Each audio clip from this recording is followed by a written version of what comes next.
बहुत बहुत खैर मकदम है आपका तैमूर साहब जी। हमारे इस चैनल में। सबसे पहले और सबसे अहम सवाल कि तैमूर साहब, आप तैमूर के साथ तोमर भी लगाते हैं, जबकि तोमर जो है अक्सर मैंने देखा है कि जाट समुदाय के लोग लगाते हैं, तो इसके पीछे क्या वजह है? जबकि इसके जो पीछे, पहले तो मैं तो बहुत बहुत शुक्रिया अदा करूँगा आपके चैनल का कि आपने मुझे इस काबिल समझा। दूसरा मैं ये कहना चाहूँगा, जो आपने कहा कि आप तोमर क्यों लगाते हैं। तोमर लगाने का सबसे पहला रीज़न ये है कि जो गोत है हमारा वो तोमर है। जैसे मेवातियों के 52 गोत होते हैं, उन्हीं में से एक तोमर गोत है। अच्छा। हाँ, तो इसलिए तैमूर अली तोमर मैं पूरा नाम लिखता हूँ। और दूसरा जो मेवाती वाली बात है, मेवाती कोई बिरादरी या गोत्र नहीं है। मेवाती तो इसलिए कहलाए क्योंकि हमारा निकाल जो है वो मेवात से है। हरियाणा मेवात से। हरियाणा में जो जगह है मेवात, वहाँ से हमारा निकाल है, इसलिए मेवाती क्या है। जैसे कोई महिला किसी दूसरे गांव में ब्याही जाती है, जैसे सपोज करो गंगा पार से आती है तो उसे पारो कहने लगते हैं। या जैसे हमारे पिपली खड़े में कोई आ जा, हापुड़ से आ जा, किसी की शादी हो जाती है, जैसे उसे हापुड़ो कहने लगते हैं। तो इस तरह से बस एक लक़ब पड़ गया है। सिर्फ एक लक़ब है मेवाती। उसमें मेवाती जो हैं ये मुस्लिम राजपूत हैं। अच्छा, राजनीति के अंदर आने की क्या वजह रही और राजनीति में क्यों आए आप, इसके भी विषय में थोड़ा हमारे व्यूअर्स को बताएं। असल में कौन से आपने इलेक्शन लड़े थे, वो सारी चीज़। राजनीति भी एक सेवा करने का एक पार्ट है। यानी कि आप उस तरीके से राजनीति में आने से आप अपने लोगों की, अपने समुदाय की, अपने कबीले की सेवा कर सकते हैं। दूसरी बात, जो हॉस्पिटल का संचालन है, मैं फ़िलहाल यहाँ भाग्यश्री हॉस्पिटल है गढ़ रोड पे मेरठ में, मैं इस अस्पताल में काम देख रहा हूँ। इस अस्पताल के जो इसके मालिक हैं उन्हीं के साथ मिलकर काम कर रहा हूँ। हम दोनों लोग मिलकर अस्पताल चला रहे हैं। दूसरी बात यह है कि हॉस्पिटल में हम लोगों की ज़्यादातर गरीब मरीज़ जो हैं उनकी सेवा कर रहे हैं। मरीज़ पे किसी पे पैसे हो ना हो, या कोई गरीब आदमी कहता है कि मेरा इलाज भी होना है, तो इंशाल्लाह हम उसका काफ़ी हद तक कोऑपरेट करते हैं काफ़ी हद तक कोऑपरेट करते हैं और बहुत ही अच्छे तरीके से इलाज करते हैं। हाँ बिल्कुल। ये भी कहा जाता है कि अक्सर कि भाई तुम जो है कन्वर्ट हुए मुसलमान हो, तो कैसे कन्वर्ट हुए हैं, किस तरह से, वो थोड़ा सा, क्योंकि आपकी हिस्ट्री पर अच्छी पकड़ है, उस पर ज़रा थोड़ा सा हमारे व्यूअर्स को। असल में कन्वर्ट वाला जो आपने सवाल रखा, उसका रीज़न ये है कि आपको अभी थोड़ी देर पहले पता लगा कि मेरा नाम तैमूर अली तोमर है। हमारे जो वालिद साहब का नाम है वो सुलेमान खां है, उनके वालिद साहब का नाम जीवन खां है, उनके वालिद साहब का नाम रुस्तम है, उनके वालिद साहब का नाम सौराब है। इस तरह से आप पूरी चैन को लेकर चलोगे। जो हमारी वंशावली है ये राजा अड़ंगपाल, और राजा अड़ंगपाल से जब इस देश में मुग़ल आए भी नहीं थे, जब मुग़लों की एंट्री भी हिंदुस्तान में नहीं हुई थी, उससे पहले हमारा एक आदमी मुस्लिम हुआ था। मुगलों से पहले? मुग़लों से काफ़ी पहले। अच्छा, मुगलों पर्टिकुलर आपके वंशकों की बात करें, आपके ख़ानदान की बात करें, आपके सिजरे की बात करें, तो अक्सर जो एक आरोप लगाया जाता है कि मुस्लिम जो धर्म फैला है वो तलवार के बल पर फैला है, या इस तरह के जो आरोप लगते हैं, तो शायद आप कहीं ना कहीं प्रैक्टिकली आपका खुद एक सिजरा जो है, आपका एक ख़ानदान जो है, वो कहीं ना कहीं इस बात का सबूत है कि ऐसा नहीं है, मुगलों से पहले ही आप कन्वर्ट हो चुके थे, कोई बुजुर्ग आपके। नहीं, मुग़ल तो आए भी नहीं थे। अच्छा। उससे पहले कन्वर्ट हो चुके थे। दूसरी बात, जो आजकल समाज में खासकर मुस्लिमों को लेकर वो फैलाई जा रही है, जो मेवाती हैं, हमारे सबसे पहला राजा हुए थे राजा हसन खां मेवाती। जब जो मुग़लों के पहले शासक थे बाबर, जो मुग़ल थे, मुग़ल सम्राट बाबर थे, तो उन्होंने जब पहली बार हिंदुस्तान पर आक्रमण करा तो एक अपना पैगाम भेजा जो राजा हसन खां मेवाती उनके पास, और उन्होंने ये बात कही कि भाई आप मुस्लिम भाई के साथ लड़ो। भाई मैं तो मुसलमान हूँ, आप भी मुसलमान हो। बाबर ने ये बात बोली? बाबर ने, जो मुग़ल सम्राट बाबर थे, उन्होंने ये बात बोली कि भाई आप भी मुस्लिम हो, मैं भी मुस्लिम हूँ, आप मेरे साथ लड़ो। जबकि वो महाराणा सांगा जो थे, जो हमारे यहाँ के सम्राट थे हिंदुस्तान के, उनके साथ लड़ रहे थे। और उन्होंने उस खत का जवाब ये दिया कि देखो भाई, मैं अपने वतन भाई के साथ लड़ूंगा, धर्म भाई के साथ नहीं लड़ूंगा, धर्म भाई के साथ नहीं लड़ूंगा, वतन भाई के साथ लड़ूंगा, वतन भाई के साथ लड़ूंगा। अब जो लोग हमसे प्रमाण मांगते हैं वतन का कि भाई आप तो वतन के प्रति कितने वफादार, जो आजकल प्रमाण मांग रहे हैं, उनकी जो नस्लें हैं, उनकी जो नस्लों की नस्लें भी हैं, तब वे पैदा नहीं हुई जब हम अपने वतन के वे हुए हैं, वतन भक्त हैं।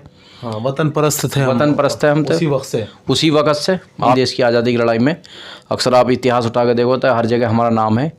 दूसरी बात, जब देश आज़ाद भी हुआ, भाई हमारे पास तो चांस था पाकिस्तान जाने का, काफ़ी मुस्लिम गए भी उस ज़माने में, लेकिन हम नहीं गए किसी भी कीमत पे। भाई हमें अपने वतन से प्यार, भाई हमें तो अपने देश से मोहब्बत है। दूसरी बात, महात्मा गांधी जी ने भी मेवात में जा जाकर रोए और उन्होंने कहा कि भाई आपकी जिम्मेदारी मुझ पे है और आप यहाँ से मत जाओ, आपको यहीं रहना हिंदुस्तान में, हम लोगों के बीच में, हमारे साथ ही। क्या आपने जिला पंचायत के इलेक्शन लड़े जी, और आप काफ़ी अच्छी फाइट पर रहे, यानी कि सभी कैंडिडेटों में सेकंड नंबर पर रहे, बहुत नज़दीकी मार्जिन से सिर्फ आप रह गए। तो यानी कि कहीं ना कहीं आप किसी भी पार्टी के लिए अपने क्षेत्र से एक सांसद के लिए एक बड़ा रोल प्ले कर सकते हैं। तो ऐसे में आपकी भूमिका क्या रहने वाली है और आपके हज़ारों वोट आपके जो साथ हैं वो किस तरह, जाहिर सी बात अब तो आपने ये क्लियर कर ही दिया है। अच्छा, यदि पार्टी आपको कोई पद देती है या कोई सम्मान देती है तो क्या आप उसको लेंगे? क्योंकि मुसलमान जब बीजेपी के अंदर जाते हैं तो ख़ुद मुस्लिम ही काफ़ी जिनको अगर हम कहीं भ्रमित किया हुआ है वही उनके कहीं ना कहीं दुश्मन बन जाते हैं, उन्हें कमेंट करते हैं, उनको तंज करते हैं, इस तरह की चीज़ें देखी जाती है। तो क्या इन चीज़ों को समझा पाएंगे, मुस्लिम समुदाय को समझा पाएंगे? समझाने वाली जो बात है, अब आप एक बात समझ लो भाई, मुझ पे मौके पे कार है तो मैं उसका पोल्यूशन लेता हूँ, सबसे पहले पोल्यूशन चेक करता हूँ, उसका पोल्यूशन तो ख़त्म नहीं है, उसका इंश्योरेंस चेक करता हूँ, उसकी आरसी देखता हूँ, और जब कार के स्टीयरिंग पे बैठता हूँ तो मैं सीट बेल्ट लगा लेता हूँ। तो मुझे पुलिस क्यों रोकेगी भाई? जब आप इंश्योरेंस नहीं रखोगे, मोटरसाइकिल का नंबर प्लेट अच्छे से लिख कर नहीं रखोगे साफ सुथरे, या नंबर प्लेट पे नंबर नहीं होंगे आपकी पे, आप पे इंश्योरेंस नहीं होगा, या आप पे हेलमेट नहीं होगा अगर आप बाइक पे चल रहे हो, क्या मतलब अगर यातायात का पालन करोगे पूरे तौर पर पुलिस आपको पकड़ेगी। दूसरी बात, जिस बात को हमारा मज़हब जो सबसे बड़ा इशू बनता है, उसे अगर सपोज करो, जिस चीज़ को जो हमारी मजहबी किताब है, कुरान है, हदीस है, और दूसरी बात जो मौके का बादशाह है या मौके का राजा है, उस चीज़ को मना कर रहा था, भाई इसमें आप क्यों पंगा ले रहे हो? तो आपकी बेहुरमती होगी, बेइज्जती भी होगी आपकी। भाई आप जब नियम फॉलो करोगे, कानून फॉलो करोगे, तो मुझे तो लगता नहीं आपको कोई परेशान करेगा। इतना तो सिरफिरा कोई भी आदमी या कोई अधिकारी या कोई नेता नहीं है जो सिर्फ वो ये चाहेगा कि ऐसा कोई प्रमाण मिलता भी नहीं है कि किसी के डॉक्यूमेंट पूरे हों और उसको नहीं, बिल्कुल कोई परेशान नहीं करता भाई। हम जब रोड पर चलने बेल्ट लगा के चलते हैं, सीट बेल्ट लगा चलेंगे, पुलिस चेक करते है कागज। मेरा सवाल ये था कि हमारे चैनल के माध्यम से तो ये उम्मीद है कि हमारे लाखों व्यूअर्स जो है इसको ज़रूर लोगों तक पहुंचाएंगे, लेकिन उसके साथ साथ जब आप कहीं ना कहीं एक जनाधार में खड़े होंगे, लोगों के बीच खड़े होंगे, हज़ारों लोगों के बीच खड़े होंगे, तब किस तरह से अपनी बात को एक्सप्लेन करेंगे या कैसे उनको ये बातें समझा पाएंगे? क्योंकि कहीं ना कहीं अभी सारी ही पार्टियाँ, और अलायंस में तो अगर देखा जाए तो बहुत सारी पार्टियां, सबको अपना अपना गढ़ देखा जाता है कि भाई मुस्लिम क्षेत्र पे सपा ज़्यादा काबिज है, और जिस तरह से देखा जाता है। फिर उसके बाद उसके दूसरे नंबर पे आरजेडी कह रहा हूँ, जो आरएलडी बहुत ज़्यादा काबिज है। तो ऐसे में उनका ब्रेन जो वॉश किया हुआ है उसको कैसे आप मतलब जनता के बीच पहुँचाएँगे? जनता के बीच पहुंचाने का सीधा एक तरीका, जनता बेवकूफ़ तो नहीं है, सभी बच्चे पढ़े लिखे हैं। भाई जनता को ये बात समझनी चाहिए कि सबसे ज़्यादा मकान किसके बने। अच्छा, डूडा की विभाग से भाई जो भी मकान किसके बने, सबसे ज़्यादा आयुष्मान का फ़ायदा कौन ले रहा? ये सबसे ज़्यादा आप ये देखो ना, गांव बस्ती में, मोहल्ले में आंकड़े आप सर्च करोगे या देखोगे, पता करोगे, सबसे ज़्यादा आयुष्मान का लाभ कौन ले रहा? मुस्लिम समाज ले रहा। सबसे ज़्यादा जो राशन मिल रहा वो किसे मिल रहा? अच्छा, मुस्लिम समाज को मिल रहा सबसे ज़्यादा। क्यों जी? जो सबसे ज़्यादा मकान बने हैं मुस्लिम समाज के बने, सरकारी योजनाओं से जो भी मकान बने। दूसरी बात यह है, जो सबसे ज़्यादा फ़ायदा इस गवर्नमेंट में मिला है, भाई वो मकान बनने का हो या योजनाओं का हो या सरकारी योजनाओं का हो, या दूसरी बात लड़ाई झगड़े कम हुए, वो सिर्फ मुस्लिम समाज के हुए। सभी अच्छे खा कमा रहे हैं, अपने काम कर रहे हैं। मैं तो इस आपके चैनल के माध्यम से ये कहना चाहूँगा कि भैया तरीके से ज़िंदगी जियो, अपनी जो फॉर्मेलिटीज़ हैं वे पूरे रखो, अपने काम बिल्कुल सही तरीके से करो, जो भी कोई अनलीगल काम है उसके बिल्कुल दोहरे मत जाओ, और अपने आप को वेल मेंटेन रखो। अगर कोई एक कागज़ मांगे तो उसे दो दिखाओ।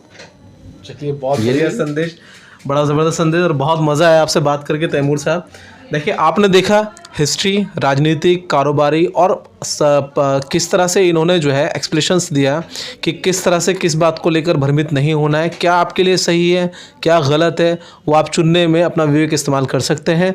तो ये इन तमाम आधारों पर आपका डिसीजन क्या होगा ये आने वाले समय बताएगा। लेकिन ये तमाम खबरें कहीं ना कहीं मैं समझता हूँ कि इस मेहनत को एक एक मोबाइल तक पहुँचाना आपकी जिम्मेदारी है। कैमरा पर्सन शोएब आलम के साथ मैं फुरकान, मेरठ।